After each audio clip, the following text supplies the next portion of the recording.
Greetings to all the plant mamas and plant papas out there.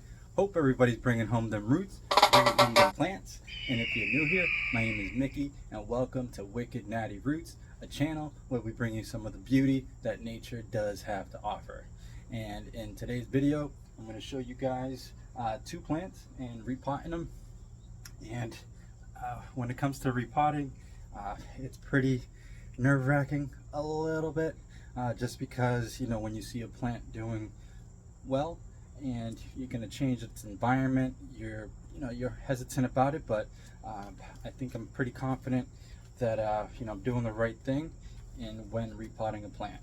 And when repotting a plant like this right here, this is the Syngonium Albo variegatum, and it is absolutely amazing. This is a Syngonium, which Syngoniums hold a very special place in my heart. Syngoniums are found in Puerto Rico, everywhere in nature. You're walking down the street and you'll see Syngoniums everywhere, all different types, in a silvestre form, meaning that it's wild. Silvestre means it's wild. It's okay with good intentions to take the plant cuttings from Puerto Rico, but it just holds a very special memory where you could find these anywhere. And then a lot of them come in solid green. This one is just brushed with variegation, as you can see the differentiation in colors. And with these types of plants, I have many of them, and it loves humidity. I mean, who wouldn't? If you're from the jungle, bright light. It can handle some morning light, but definitely bright light in order for it to thrive. And I have this in this pot. I just repotted this not too long ago, and it's decided to outgrow its pot in about a month, and thought I'd show you guys what I'm going to do here. And so all right, we're back with the Syngonium Albo variegatum, and also known as an easy house plant. As long as you give it the right things, it will definitely be happy. Its botanical name is Syngonium podophyllum, and that's pretty fun learning all the names and its native lands, so you can just the more you know about a plant, the better. If you don't have this, I got this one from Steve Leaves. Love ordering from Steve's Leaves. This one currently has orchid bark, cocoa core, and perlite as a potting media. So I'm going to go ahead and just sift and shake out the pot, and that's what is there. And I just figured I'd repot it just to give it more room to grow, more room to work with. All plants, like ourselves, start somewhere, and eventually we outgrow our pots, and definitely the same thing goes with plants. So in this pot right here, we're gonna make this transition. I like to put these cocoa chunks at the bottom of the pot, just so any excess water won't accumulate at the bottom. And right there, I just always am wary about overwatering, and having well aerated soil mixes will ensure that your plant's roots are able to breathe. It's kind of like your clothes in the dryer. Would you take your clothes out of the dryer before they're dry? And most plants like to, I like to let the roots dry out relatively, not fully for too long. But I'd rather underwater a plant than overwater, and so that's just my analogy in watering. There's no specific time when you do water. The plant will, let you know for sure. Wilted leaves. The leaves are a little bit softer, and a little browning can occur if it goes on for too long. But give it a nice drink, and you'll be the plant will be a-okay. And so I've placed the plant as such right there. So I'm just gonna go ahead and I'm gonna add a little bit more, give it more room to grow, and place it right about there, and just along the edges. You just want to make sure that the soil just settles around the perimeter of the pot, and cover those roots as best as possible right up to the base of the stems and the roots. You just want to make sure that it's covered with adequate soil, whichever potting media you decide to use. I usually use a little bit of more orchid bark. I ran out, but I put plenty of perlite in there, just to ensure again that those roots get that oxygen, get that room to breathe. You don't want to suffocate the roots at all, and that's how you create an unhappy plant, mostly by overwatering, and when it comes to potting mixes, they're not aerated enough for your conditions. The conditions that one lives in plays a huge part in how often the plant gets watered. You know, the warmer, the hotter, the more the brighter light, the more energy the plant is given to, you know, just use that water and nutrients as a source. So that right there is the first one. And for all of my plants, I do use this Mammoth Can Control, a concentrated spray proven to control mold, mildew, mites, and insects. It is thyme oil based, and so you just give this a good squeeze. This reservoir fills up, and you just, you know, get a little spray bottle. Got one around here somewhere. It smells good. As an alternative to neem oil, I have been using that about once a month, a little bit more on all of the plants, and so that really helps in not only pest prevention, but also, you know, making the leaves look nice and shiny. So what do you guys think? Absolutely can't wait for it to grow. I'm gonna give that a nice drink in a little bit, and with some rainwater. I usually water my plants, try to water my plants with rainwater. I have an 18-gallon bucket every time it rains. Running out there to just catch some rain like a madman. But you know, I want to give your water the best nutrients in water. I wouldn't drink dirty water. Would you drink dirty water from Boston? But I don't like dirty water. But you know, some people use whatever they have at the dispense. You know, some waters that come out of the faucet are with less fluoride and minerals that affect the plant. But look at this guy right here. This is the Domino peace lily, the spathiphyllum, the variegated form. I think everyone and their grandmother has had a peace lily. Beautiful flowers, and this one here, it has been on my wish list. I've had it for about a month now, maybe a little bit longer.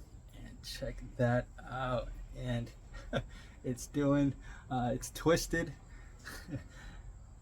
and it's doing the lean back. So as you can see, this plant, and any plant, will lean towards the sun. It's important to rotate your plant. The peace lily plant is a vocal plant. You know, it'll be like, hey man, you call yourself a plant parent? Like, look at me, I'm parched. And so I don't know if they'll actually talk. If your plant talks to you, let me know, and we'll go from there. But no, vocal, what I mean is it'll start wrinkling the leaves. The leaves won't look as full, especially in a peace lily. It's known for its vocality, and so definitely want to keep an eye on it. And I was noticing that this plant, when it came from Lowe's, I believe, it was drying out pretty fast. And let me just take this out of this pot here, and I was wondering what it could be.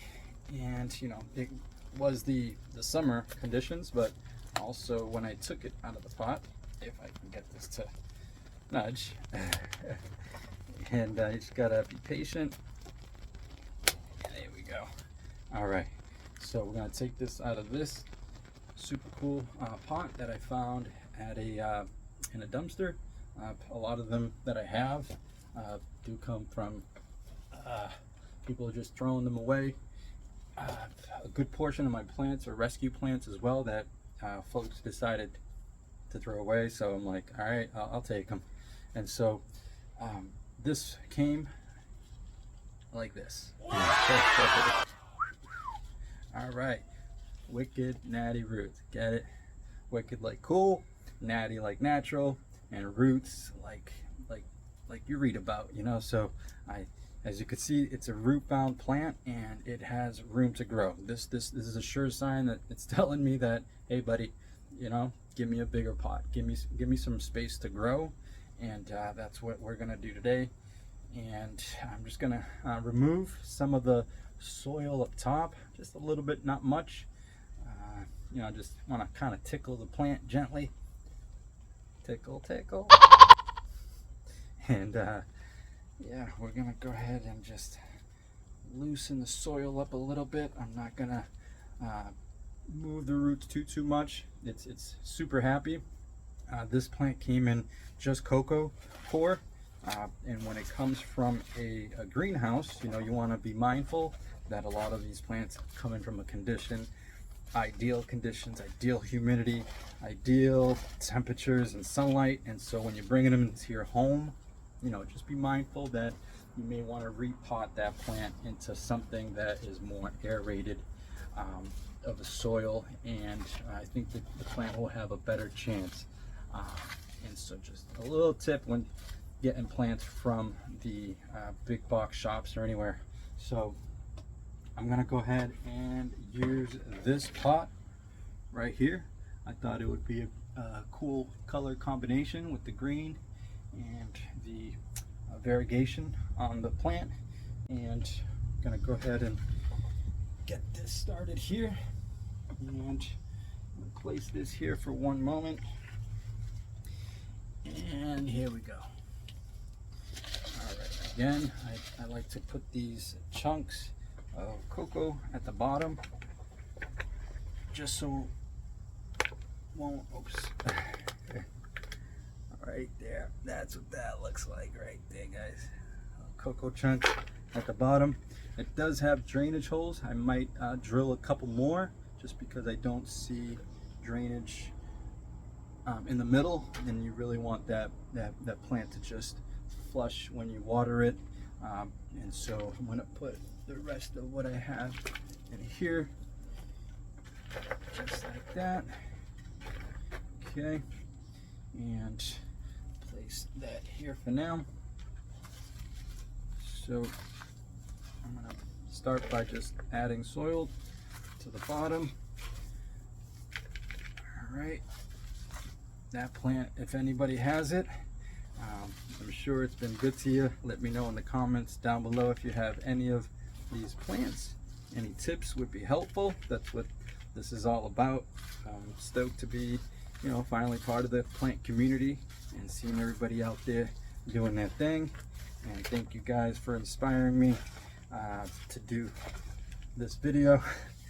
And this is a pretty easy repot.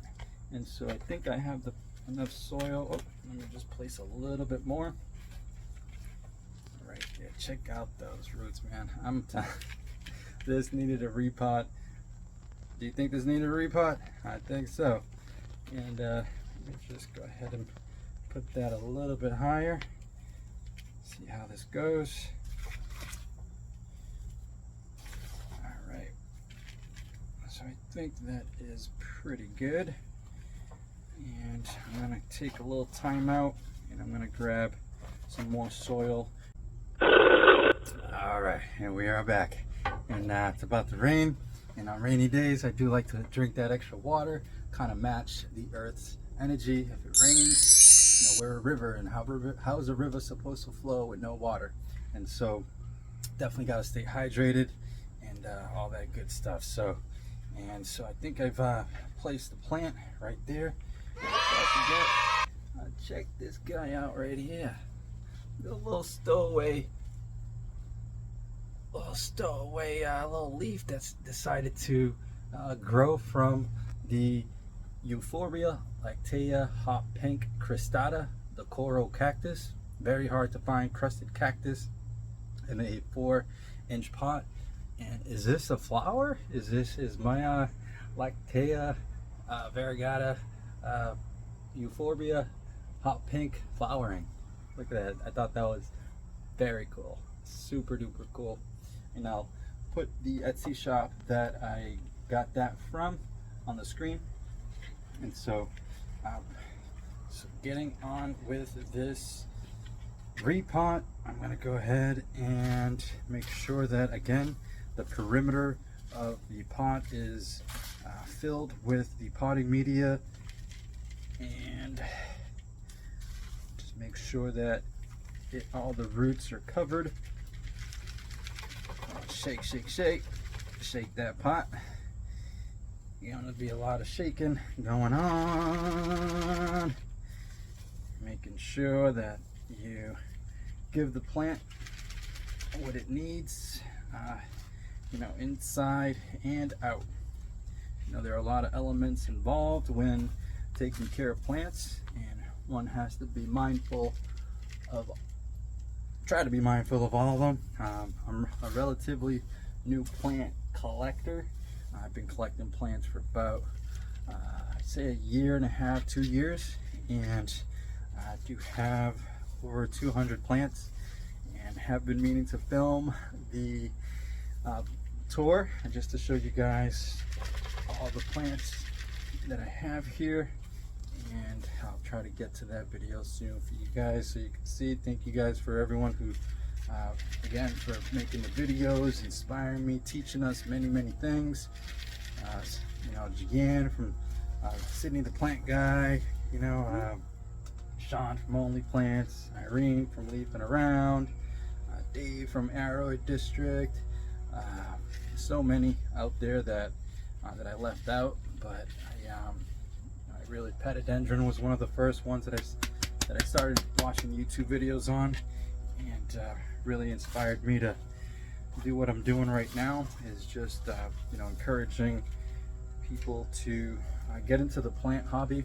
You know, it has many benefits. You know, if plants are the new pets, you know, they've always been, but such a cool thing just to connect with nature and just to take care of a plant.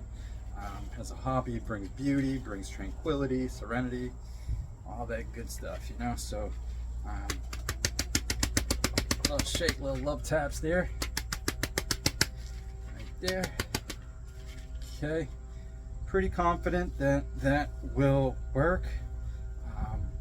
I do repot plants, but this is one of the repots that I've filmed, and feel pretty confident about. I haven't given this plant a name. Any suggestions what I should name this one? Let me know if you'd like. Hope you guys enjoyed the video. I'm gonna go ahead and sign off here. All right, so hope you guys enjoyed this repotting video. Let me know in the comments if you have any of these, and yeah, I'll see you guys on the next one. All right, have a safe and great summer, and keep on growing. All right.